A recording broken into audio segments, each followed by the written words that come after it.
আলাইকুম আল্লাহ আমি আল্লাহর দরবারে হাত উঠাইয়া কইয়ার বা একটা দেখা পাইছি রে আল্লাহ ও দেখাটা লইয়া আমার লইয়া মানছে যা কি জানতে করে আমার ভাই ভাতিজা ফেরদৌস শরীফ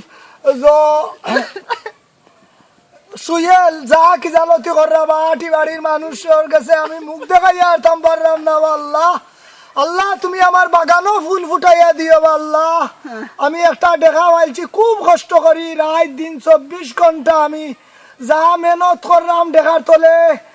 আমি দেখা যত সময় খাইছে না বাবুদ আমি অত সময় খানি খাই না বইয়া কইন রে ভাই ভাত খা আমি কইলাম লাগো বইন আমার দেখা যত সময় পেট পড়ছে অত সময় বইন আমার জানো শান্তি নাই আমার ভাই হুজুরে কান্দার আল্লাহ হুজুরে কান্দা হকলে লইয়া আমারে লইয়া কি জালতি কররা হুজুরে দিও একটা দোয়া করাইছি আল্লাহ আল্লাহ আমার কাস্টমার আমারে নিয়া দিও বা রব্বানা যালামনা দাম কত হইতো দাম কইয়া দাও আল্লাহ রে আল্লাহ দাম তো আমি চাই আর বা 70000 টাকা থাকি একটা টাকা